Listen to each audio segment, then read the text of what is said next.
マタイによる福音書24章1節から13節までの御言葉です。 예수께서 성전에서 나와서 가실 때에 제자들이 성전 건물들을 가리켜 보이려고 나아오니 대답하여 이르시되 너희가 이 모든 것을 보지 못하느냐? 내가 진실로 너희에게 이르노니 돌 하나도 돌 위에 남지 않고 다 무너뜨려지리라. 예수께서 감난산 위에 앉으셨을 때에 제자들이 조용히 와서 이르되 우리에게 이르소서 어느 때에 이런 일이 있겠사오며 또 주의 임하심과 세상 끝에는 무슨 징조가 있사오리까? 예수께서 대답하여 이르시되 사람의 미혹을 받지 않도록 주의하라. 많은 사람이 내 이름으로 와서 이르되 나는 그리스도라 하여 많은 사람을 미혹하리라. 난리와 난리 소문을 듣겠으나 너희는 삼가 두려워하지 말라. 이런 일이 있어야 하되 아직 끝은 아니니라. 민족이 민족을 나라가 나라를 대적하여 일어나겠고 곳곳에 기근과 지진이 있으리니 이 모든 것은 재난의 시작이니라. 그때 사람들이 너희를 환난에 넘겨주겠으며 너희를 죽이리니 너희가 내 이름 때문에 모든 민족에게 미움을 받으리라. 그때 많은 사람이 실족하게 되어 서로 잡아주고 서로 미워하겠으며 거짓 선지자가 많이 일어나 많은 사람을 미혹하겠으며 불법이 성함으로 많은 사람의 사랑이 식어지리라. 다같이 그러나 끝까지 견디는 자는 구원을 얻으리라. 아멘. 여러분, 우리가 예수 그리스도를 믿지요. 근데 요 사이에 이 기독교 소위 교회 안에서 이제 구원에 관한 생각들이 점점 바뀌고 있습니다. 아마 여러분들도 가끔 유튜브 같은 거 보면은 구원을 어떤 사람들이 설명을 하는데 내가 생각하는 구원이 아닌 구원을 이야기할 때 많아요. 자세히 들어보면은 주된 경향이 뭔가 하면은 그냥 우리가 죄 용서받고 영원한 생명 얻어서 천국 간다 이런 개념이 아니고 심리학적으로 결국 자기를 실현하는 것이다 라는 식으로 구원의 개념을 점점 바꾸어 가고 있습니다. 이 포스트 모던 시대의 많은 사람들은 어떤 영원한 천국, 죄 용서, 지옥 무슨 이런 개념은 거의 생각지 않습니다. 젊은 사람일수록요. 내 꿈을 어떻게 이루면서 정말로 만족한 인생을 살 수 있느냐, 이것이 인생의 최고의 목표가 되겠거든요. 그래서 기독교 일각에서 종교라는 것은 대중의 필요를 충족시켜줘야 종교가 유지되지 않느냐 하는 것이 그냥 주된 흐름이 되었습니다. 그러다 보니까 구원의 개념을 뭡니까?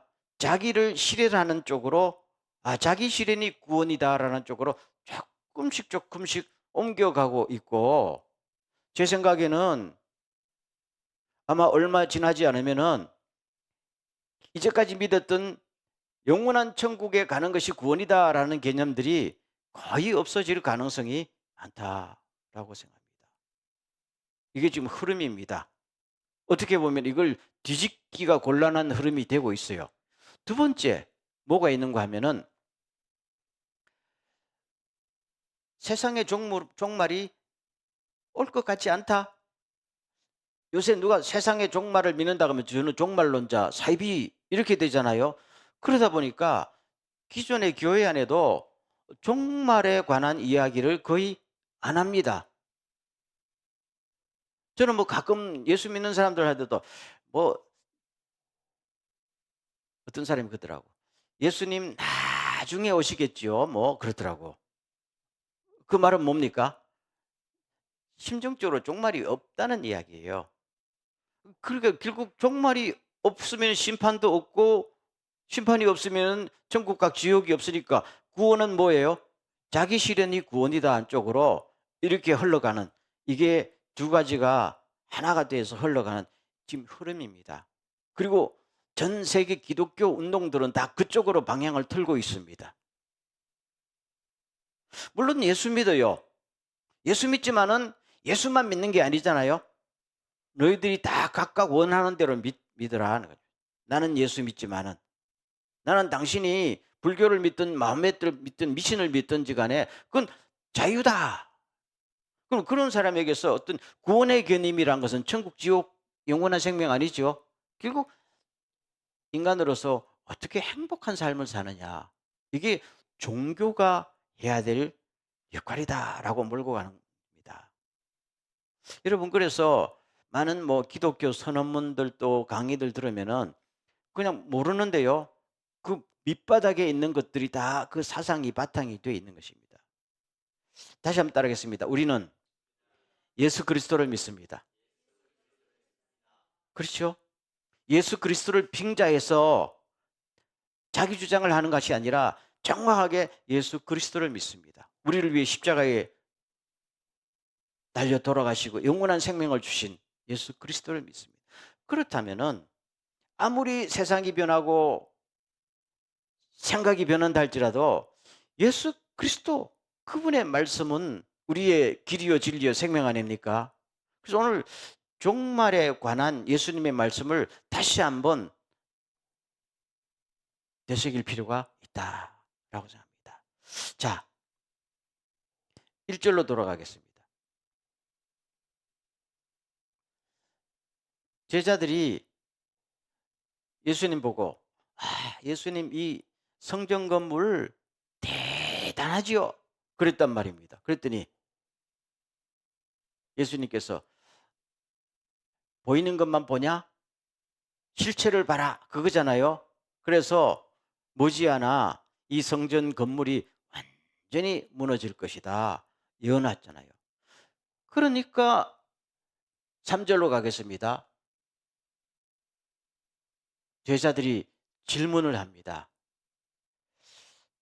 선생님, 그러면은 이런 일이 언제 일어나겠습니까? 라고 묻지요. 예루살렘 성전이 완전히 무너지, 결국 이스라엘 국가가 망한다는 이야기예요. 이런 일이 언제 일어나겠습니까? 라고 물으면서 또 하나 묻지요. 이게 뭡니까? 시작. 주의 임하심과 세상 끝에는 무슨 징조가 있으리까? 이거를 두 개를 동시에 묻고 있어요. 그렇죠? 하나만 사실을 물어야 되잖아요. 근데 제자들의 생각 속에서는 제가 추측한 건데 이렇게 웅장하고 하나님이 계시는 이 성전이 무너진다면은 지구의 종말이 올 것이 뻔하고 그때는 주님이 다시 오신다는 겁니다. 그리고 이게 그들에게는 하나의 사건이 되는 거예요. 우리가 생각하기에는 아닌데 그들의 생각이란 말입니다. 그러면 주님의 대답은 뭘까요? 두 가지 질문에 동시에 대답을 해야 되겠지요. 그래서 마태복음 24장이요. 두 가지 질문을 동시에 대답하고 있어요. 그래서 이게 오버랩대가 섞여 있어요. 예루살렘 멸망과 지구의 종말이 그냥 오버랩돼 있어요. 그래서 읽기가 좀 난해한 건데 질문이 두 개를 물으니까 예수님도 두 개 질문을 대답할 수밖에. 그래서 이렇게 됩니다. 그래서 사람들이 다 자꾸 이게 헷갈리는 게 아니고 항상 성경은 지금의 일과 먼 미래의 일이 오버랩되어서 예언하거나 말씀하시는 경우가 굉장히 빈번하게 나온다 하는 사실입니다. 그러면 뭐예요? 예수님이 다시 오시고 지구의 종말이 올 때도 예루살렘 종말 때하고 같은 현상이 벌어진다는 겁니다. 실제로도 예수님께서 노아의 홍수가 일어나기 전하고도 똑같은 현상이 벌어진다. 이것이 패턴이 이렇게 일어난다는 이야기예요. 물론 마지막 지구의 종말이 올 때는 이것이 엄청난 규모로 와서 그야말로 지구의 종말이 올 수밖에 없는 비교고 예루살렘 멸망과는 비교가 안 될 규모로 오겠지만은 그러나 그 패턴과 양상은 동일하다 그렇게 말씀하고 있는 거죠. 그럼 여기서 크게 5가지를 좀 간단하게 살펴보겠어요. 5절로 갑니다. 많은 사람이 내 이름으로 와서 나는 그리스도다. 뭐가 나타난다는 거예요? 가짜 그리스도가 가짜 그리스도가. 내가 메시아다라는 것이 앞으로부터 계속 많이 나타나서 주님이 오실 때는 가짜 메시아가 엄청나게 많을 것이다. 그 말입니다. 그리고 동시에 중간에 우리가 읽었습니다마는 거짓 예언자가 속출할 것이다. 첫째 특징이 징조입니다. 징조. 두 번째 6절 시작. 난리와 난리 소문을 듣겠으나 그랬잖아요. 난리는 뭡니까? 전쟁이죠. 전쟁이 급증할 것이다. 예수님 당시부터 쭉 더 시작해가지고 이게 주님 오실 때 피크가 될 것이다. 그게 뭐 아마겟돈 전쟁이 됐든지 뭐가 됐든지 그래서 그렇게 된단 말이에요. 그리고 세 번째로 가겠습니다. 7절로 넘어요. 그렇죠. 그 다음에 뭡니까? 곳곳에 기근과 지진이 일어날 것이다. 아무리 과학과 기술이 발전해도 지진과 기근은 막을 수가 없다. 우리 어릴 때만 해도 많은 선생님들이 가르쳤어요. 앞으로 더 좋은 세상이 오면 굶는 것도 없고, 근데 지금 아프리카나 이쪽에 굶는 사람들이 얼마나 많은지 모릅니다. 당장 북한만 하더라도 지금 식량이 없다잖아요. 그러면 이런 현상들은 아니 왜 이렇게 국민 소득도 올라가고 기술이 발전되는데 왜 이거 없어지지 않느냐? 저는 모르겠어요. 주님의 말씀대로는 앞으로 더 많아질 거예요. 지진도 이 정도가 아니고 더 많아질 것이다. 요한계시록에 보면 마지막에 지진이 일어나니까요. 이런 식으로 갑니다. 그 다음에 뭡니까? 9절에 기독교인에 대한 박해가 점점점 많이 일어날 것이다. 그럼 제가 여러분 하나에게 물어볼게요. 로마 시대 때 죽은 크리스찬이 많을까요? 지금 죽는 크리스찬이 많을까요? 박해로? 지금입니다. 로마 때에 박해가 일어났다. 역사책에 기독교 역사책 배우지만은 실제로 그렇게 많은 사람이 죽지는 않았어요. 몇천 명 정도 면이지. 요사이 지금도 전 세계적으로 몇만 명씩 예수 믿는 것 때문에 박해가 있습니다. 죽기도 합니다. 순교자들이 속출하고 있습니다. 그게 요새는 뉴스에도 나오지도 않고 통계가 이야기해 줍니다. 그럼 앞으로 배도 현상이 더 많이 일어나고 교회 안에도 신자들 간의 사랑이 없어지고 그리고 뭡니까? 10절로 갑니다. 그때에 사람이 실족하게 되고 서로 잡아주고 서로 미워하겠으며 실족하게 된다는 것은 뭐예요? 믿는 사람이 믿음을 잃어버린다는 겁니다. 그러면서 교인들끼리 뭡니까? 서로 배신하고 잡아주고 이런 현상들이 앞으로 점점 일어날 것이다. 아니 지금은 조짐이 안 보이는데 아닙니다. 제가 보면은 여러 향상으로 일어나고 있습니다. 실제로.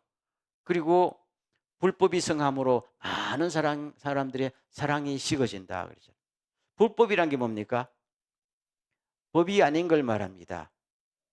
올바른 길이 아닌 이상한 것을 말하고 입니다. 그렇죠? 그러니까 예를 들면은 사도 바울이 로마서에서 남자가 여자로 더불어 가정을 꾸려야 되는데 남자가 남자로 여자가 여자로 이거를 바울은 순리대로 하는 것이 아니라 뭐예요? 영리로 한다. 거꾸로 한다. 이거는 뭡니까? 법이 아니다. 이런 일들이 여러 방면에서 일어난다면서. 바른 것이 삐뚤어진 것이고 삐뚤어진 것이 바른 것이라고 말하는 이런 세상이 오면서 사람들에게 사랑이 식어지니까 뭡니까? 미움과 증오가 증폭되고 있습니다. 지금 여러분 전 세상에 국가와 국가, 민족과 민족, 계층과 계층 사이에 증오심이 팽배하고 있지 않아요? 지금 자유민주주의 세상에도 보면은요, 서로 간에 막 포용하는 그런 사랑이라기보다는 뭔가 지금 보이지 않는 많은 그룹들과 계층이 있잖아요. 그래서 서로 차별하고 적대시하고 증오하고 이런 일들이 엄청나게 일어난단 말입니다. 아니 남한과 북한이 70년이 넘도록 저렇게 사는 것이 저는 가끔 생각해 봅니다. 주여 정말로 저게 주님의 뜻입니까? 북한에 있는 사람은 무슨 죄가 있어서 저렇게 70년 동안 종도 노예도 그런 노예가 없지요. 정말로 주님은 이 땅을 통치하십니까? 어떨 때는 그렇게 한번 물어볼 때가 있어요. 물론 여전히 주님은 통치하시고 무슨 어떤 뜻이 있겠지만은요. 만약에 이것이요. 어떤 종말과 주님의 심판이 없으면은 해답이 될까요? 안 됩니다, 여러분. 그런 이야기를 하고 있습니다. 그래서 8절로 가겠습니다. 8절이 참 중요한 말인데요. 시작. 이 모든 것은 재난의 시작이니. 이 재난의 시작이란 말은 뭡니까? 일본말로 뭐라고 써놨어요? 운미노스. 산통이란 말입니다. 산통.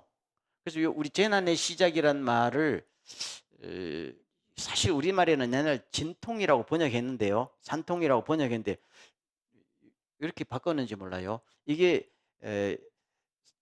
아기를 낳을 때가 되면은 진통이 오잖아요. 진통은 뭡니까? 여자들이 되게 힘들다며. 끄덕거리시네요. 되게 힘들다며요.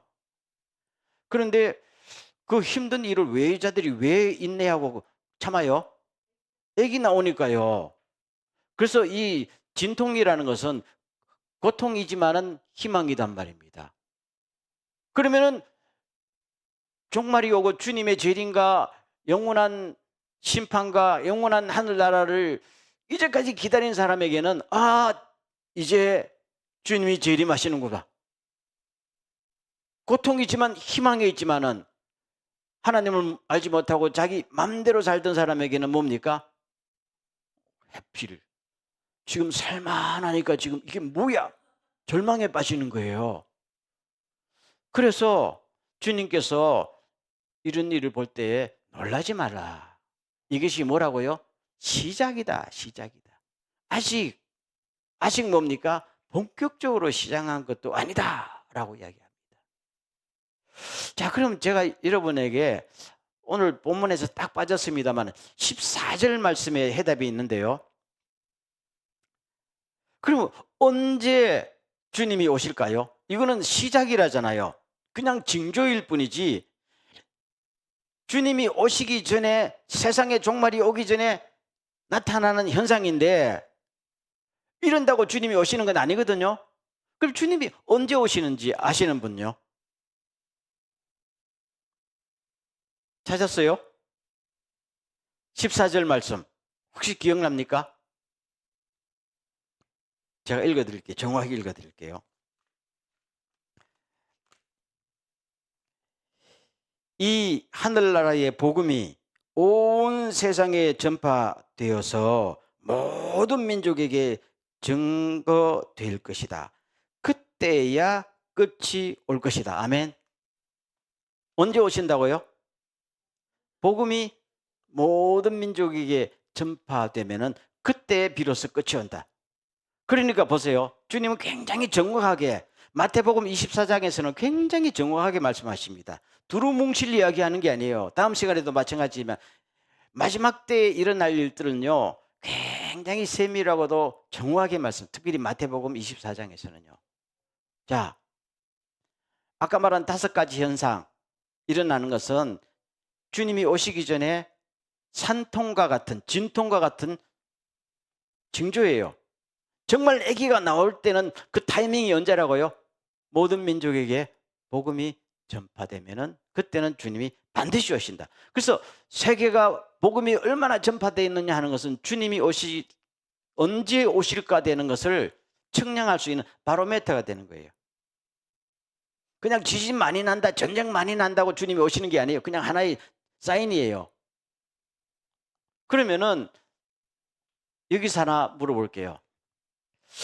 지금 세계 복음화를 보면은 주님이 곧 오실 것 같습니까? 같아요.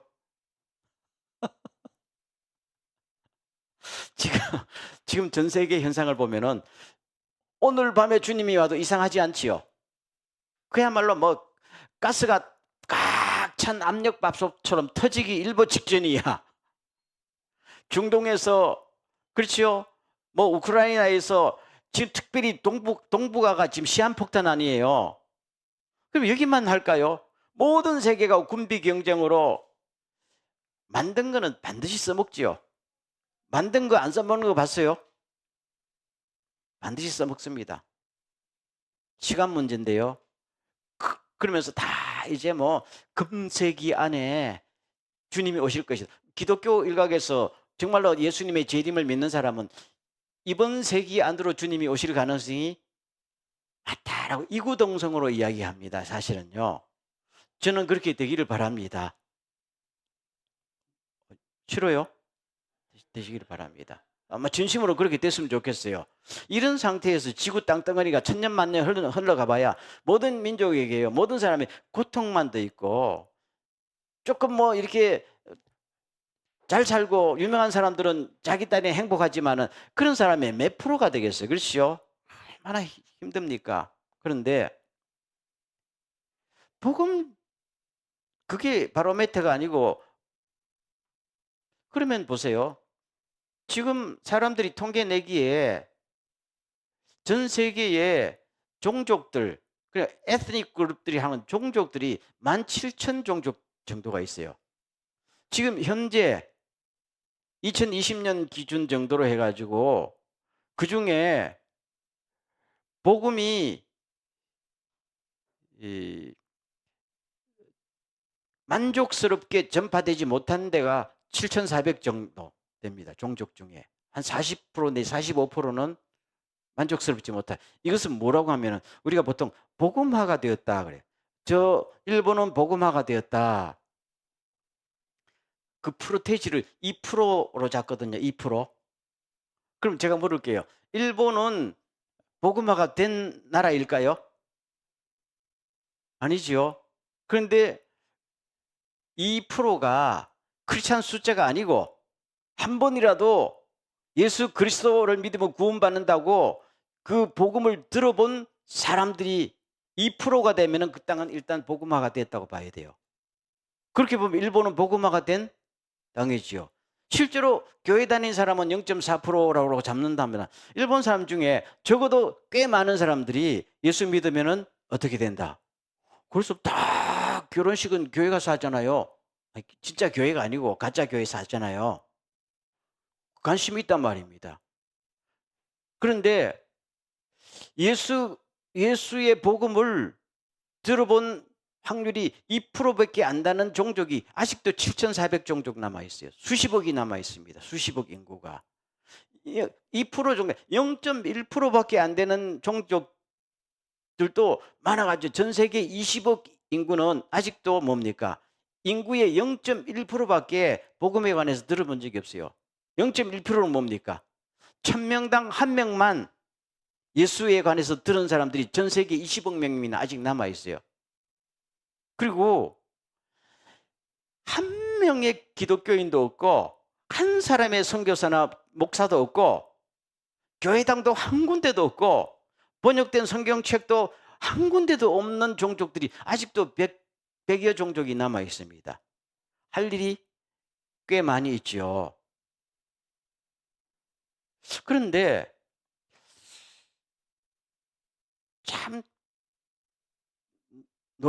놀랍다고 할까, 기쁘다고 해야 될까? 그런데 이 소위 우리가 말하는 미전도 종족들이 급속하게 줄어들고 있습니다. 참 놀라운 현상이죠. 예를 들면 아까 말한 대로 한 명의 크리스찬도 없는 종족들이 옛날에 3,000개 정도 있었어요. 근데 근 20, 30년 내로 그게 100개 종족으로 줄었단 말이에요. 전 세계가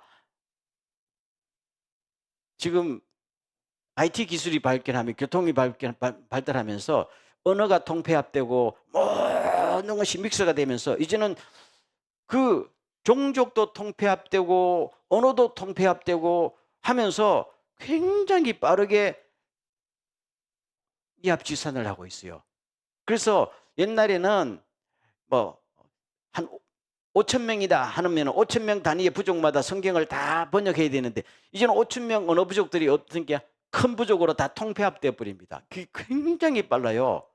그리고 이런 식으로 가면은, 이런 스피드로 가면은 제 생각에 금세기 안으로 적어도 한 번이라도 복음을 들어봤다는 민족들이 거의 대다수를 차지하지 않겠느냐라는 것을 가늠할 수 있어요. 굉장히 빨라요.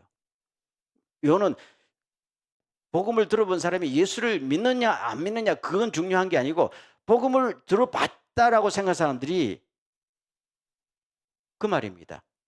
무슨 말인가 하면은, 오늘 이 말씀을 다 들으세요. 모든 사람을 예수 믿게 하라는 명령이 아닙니다. 모든 사람이 예수 믿는 것은 우리가 노력하지만 우리가 할 수 있는 게 또 아니고 우리의 책임은 아니에요. 우리의 책임은 뭡니까? 복음을 한 번도 들어보지 못한 사람들에게 예수 믿으면 구원받는다라고 소식이라도 전해야 된다는 겁니다. 그걸 주님께서 복음을 전하라 그랬단 말이에요. 모든 민족에게 복음이 전파되면 그들이 예수 믿든지 안 믿든지 간에 누가 오신다? 주님이 오신다. 아멘. 이게 정확한 예수님의 말씀입니다. 그 일본은 이미 복음화가 된 나라입니다. 예수를 안 믿어서 그렇지요. 그렇죠? 서구가 지금 거의 기독교인이 없어도 이미 복음화가 지나간 나라입니다. 지금 복음화가 아직 안 된 나라의 대부분은 아시아, 아프리카에 집중해 있단 말입니다. 특별히 인도 같은 데는 거의 뭐 14억 인구지만 한 10억 명 이상은 복음을 못 들어봤단 말입니다. 이런 것이죠. 파키스탄 뭐 이런 아프리카 복음 자체를 못 들어봤다는 얘기입니다. 그리고 오늘 우리는 한국이나 이런 데서는 복음화가 이미 지나갔고, 그렇죠? 진전되고 있는 나라인데, 오늘 우리 이제 교회에 가신 사람, 야, 어느 교회가 성장 빨리 하느냐? 누구가, 어느 목사님이 말씀을 잘 요리해서 잘 전하느냐? 이런 것이 좀 관심이 많거든요. 와, 내가 누구하고 큐티를 해가지고 막 하는. 근데 그게 나쁜 건 아니고 굉장히 우리 실생활인데, 예수님의 입장에서 보면은 마음이 급하단 말입니다. 내가 속히 가겠다 했는데 속히 못 가거든요. 누구 때문에? 너희들 때문에 못 간다. 그러니까 지금 사실은요, 저도 어떨 때는, 저도 뭐 일본에서도 제대로 못 하는데, 야, 나 나중에 모르겠어요. 주님이 허락하시면 저기 필리핀이나 아프리카에 한번 가서 남은 여생을 뭐라도 좀 바치면 안 될까? 이런 생각이 가끔 들 때가 있어요. 여러분은 그런 생각이 한 번도 안 듭니까? 좀 드시기를 바랍니다. 단기 선교라도 한번 가자고요. 그게 급하다는 이야기입니다. 우리는 여기서 알아야 몰라요? 모릅니다. 한 번도 예수가 누군지도 들어보지도 못한 사람. 그 주님은 그들에게 한 번이라도 예수를 알려주라는 겁니다. 그러면은 내가 가겠다는 겁니다. 이게 굉장히 중요한 바로미터가 된다. 아멘. 설교를 마치면서, 그러면 우리는 이런 시대에 딱 세 가지입니다. 첫째, 뭐 해야 된다? 깨어 있어라. 계속 마태복음 24장에서 너희들이 깨어 있어라. 깨어 있다는 말은 무슨 말인지 알아요? 지금이 밤 12시인지 새벽 5시인지 그걸 알아차리라는 이 말입니다. 그러면 그걸 알아차리는 이유는 뭡니까? 언제 해가 뜰지, 해가 뜬다는 말은 언제 주님이 재림하실지. 그래서 깨어 있으라는 말은 뭡니까? 기도 열심히 하라, 이 개념이 아닙니다. 주님이 언제 오실지 그걸 확실히 짐작하면서 준비하고 있으라 이 말입니다. 주님이 오시는데 다 자고 있으면은 못 들어가잖아요. 미련한 처녀처럼. 그다음에 두 번째 뭔가 하면 복음을 전파해야 되죠. 모든 민족으로 제자를 삼아, 마지막 명령이자. 세 번째는 뭡니까? 두려워하지 말라. 놀라지 말라. 앞으로 더 심한 사태가 일어날 것이다. 여러분, 앞으로 요한계시록을 보면은 적그리스도의 통치가, 뭐 성경은 정확하게 말이죠. 성경은 적그리스도의 통치가 이루어진 다음에 주님이 오십니다. 그러니까 적그리스도의 통치가 오기 전에 주님이 오시는 게 아니고 적그리스도의 통치가 이루어진 다음에 주님이 오신단 말입니다. 그러면은 어떻게 돼요? 지금보다 우리는 더 험한 세상을 그 전에 빨리 우리가 가면 되는데, 주님이 조금 더 늦게 오면은 우리 참 좀 더 빨리 오시면 되는데 늦게 오시면 더 많이 지금 겪어야 되는 거 아니겠어요? 근데 오늘 크리스찬들이 그거를 잊어버리고 있는지 자꾸만 주님 늦게 오세요. 늦게 오세요. 안 오셔도 그만입니다. 이런 자세로 지금 살아가고 있는 게 오늘의 현실 아니에요? 그렇죠? 그래서 우리가 지난 수요일 날에도 그런 이야기 나왔습니다만 우리의 신앙은요, 초대교회부터 마지막까지 종말론적으로 살아갑니다. 오늘 주님이 오셔도 저는 좋겠습니다. 어서 오십시오. 마라나타. 이 개념 아니에요? 그러니까 이렇게 살아야 우리가 깨어있는 것이고, 그런 교회가 깨어있는 것이고, 또 그렇게 살아야 우리가 사탄에게 유혹받지 않고 정말로 크리스찬답게 사는 거 아니에요? 마지막으로 말씀드릴게요. 우리 한국 교회나 세계 교회를 쭉 보면요, 서양의 교회를 보더라도 이런 사상이 없어져 버렸어요. 언제부터 없어졌는가 하면요, 정확하게 말하면 AD 4세기부터 종말론적 신앙이 자취를 감췄습니다. 왜 감췄는가 하면요, 그때 기독교가 공인되면서 로마에서 4세기 말 395년에는 로마의 국교가 됐단 말입니다. 그러니까 교회 안으로 도네이션이 쏟아지죠. 그렇죠? 그냥 막 핍박받던 목회자들이나 성도들의 지위가 막 올라가지요. 황제가 보호하시오 하니까 곳곳에 그냥 기독교 인구가 넘쳐나는 거예요. 그때는 전도하지 않았어요. 오늘 예수 믿으시오 전도할 필요 없고, 아니 황제가 다 예수 믿어 안 믿으면은 그냥 안 둘 거야 하니까 뭡니까? 무더기로 그냥 들어오는 거예요. 동네별로 그냥 민족별로 다 교회 안에 들어오는 거예요. 그러니까 뭐 거기서 뭘, 그때부터 사람들이 생각합니다. 아, 주님이 굳이 오실 필요가 없네. 여기 있어 하나님의 나라가, 예수님이 말씀하시던 하나님의 나라가 지금 로마 안에서 이루어졌는데 주님이 뭐 굳이 오실 필요가, 천년왕국이 이미 이루어졌다고 생각했던 거예요. 많은 크리스찬들이요. 그때부터 주님을 기다리는 신앙이 서서히 자취를 감춘 지가 그때부터 지금 1700년이 지나서, 그리고 지금 와서 야, 종말론적으로 살아갑시다. 씨알도 안 먹히게 돼 있잖아요. 그렇지만은 성경은 정확하게 깨어 있어라. 그래서 오늘 이 말씀을 들으면서 주님이 재림하실 줄로 믿습니까? 저는 믿습니다. 만약에 주님의 재림이 없으면은 나 목회할 필요 없어요. 그렇죠? 그저 내 인생 행복하고 내 꿈을 이루기는 것이 구원이라면은 나 이런 목회자 하기 싫어요. 세상에 딴짓도 할 게 많은데 뭐 하려고 이런 목회해요? 목회가 피곤하거든요. 솔직히 돈도 안 되고 인생이 즐겁지도 않아요. 아, 그렇잖아요. 여러분은 예수 믿는 게 늘 즐겁게 행복합니까? 아니잖아요. 이런 짓 하면 또 지옥 가지 않을까? 행복해요? 교회 와서 봉사 안 하면 뭐 천국에 상급도 없고, 아이고 헌금도. 행복합니까? 헌금 활동 가지고 밥이나 사 먹는 게 낫지. 왜 우리가 이렇게 해요? 기껏 자아 실현하고 행복하게 살려고 이렇게 신앙생활 합니까? 아니잖아요. 뭐가 있기 때문에? 영원한 생명. 아멘. 영원한 생명. 저도 옛날에 대학 졸업할 때 꿈이 많았어요. 목회자가 아닌 다른 꿈이 많았단 말입니다. 물론 그대로 됐을지 안 됐을지 모르지만, 그렇지만 영원한 생명이라는 거 있기 때문에 고민하다가 그래도 목사하는 게 낫지 않을까 했는데, 부디 제 선택이 절대로 틀리지 않기를 저는 믿습니다. 믿죠? 여러분 신앙은 바로 그겁니다.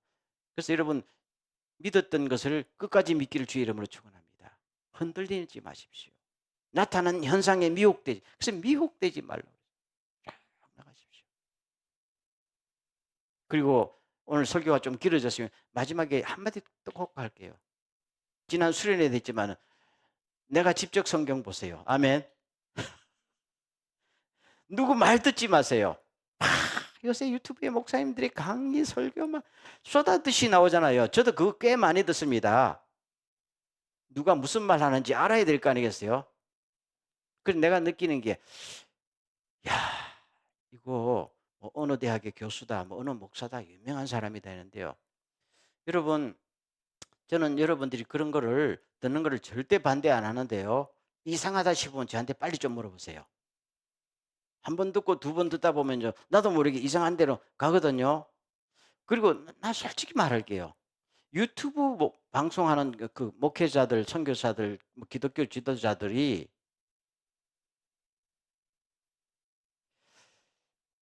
나는 이런 생각이, 당신들 왜 유튜브 하냐? 돈 벌려고 하나? 유명해지려고 하나? 정말로 복음을 전하려고 하나? 라고 생각할 때 그중에 내용을 쭉 보면요, 정말로 복음을 전하려고 유튜브 하는 내용들이 별로 없더라고. 다 무슨 새로운 지식. 그 대상이 뭡니까? 어떨 때는 평신도들이 굳이 알 필요도 없는 막 신학적인 것까지 가지고 뭐, 와, 평신도들, 우리도 전혀 몰랐던, 야, 우리가 목사님 수준으로. 여러분, 그게 중요한 게 아니고, 누가 정말로 생명의 말씀을 바른 길로 인도하느냐, 그거 아니겠어요? 그런 것들이 없어지고, 다들, 아유, 그게 저게, 저 사람, 차라리 저 사람, 저 안 하는 게 안 좋을까 싶은 유튜브도 꽤 있어요, 꽤 있어요. 그 귀중한 시간이에요. 그렇지 말고, 기도 한번 하고, 한 사람이라도 좀 더 사랑하고 자기 이웃이라도 전도하는 게 낫지. 온 세상에 뭐 수십만 뭐 팔로워를 가진 유튜브다. 그런데 그게 무슨 대단한 게 있는 것도 아니잖아요. 나 하나 물어볼게요. 그런 사람들이 그러면 기존의 신자들이 막 매력을 느끼는 그런 그 사람들이 불신자들이 그런 분들의 유튜브를 믿고 예수 믿는 내용일까요? 아니죠. 나는 많은 유튜브들이 예수 믿으라고 유튜브 하는 거는 별로 본 적이 없어. 여러분 봤어요? 예수 안 믿으면 지옥 갑니다. 예수 믿고 영생 얻읍시다.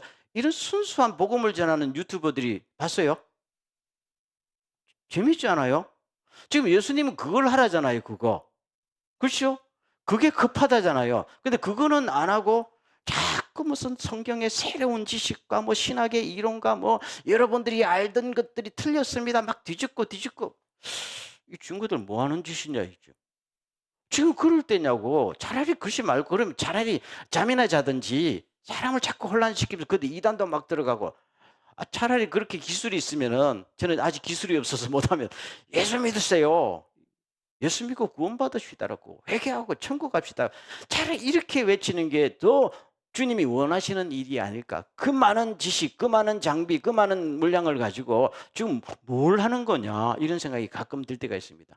제가 이렇게 흥분하면 안 되지만 여러분 주님의 이 말씀 꼭 들으시면서 깨어있는 정말로 주님의 일꾼 다 될 수 있기를 주의 이름으로 축원합니다. 아멘. 우리 한번 기도하고 마치겠는데요. 주여, 시대를 분별하는 깨어있는 크리스찬 되게 하여 주시옵소서. 주님 어서 오십시오. 우리 할 일을 하게 하옵소서. 다 같이 한번 기도하겠습니다.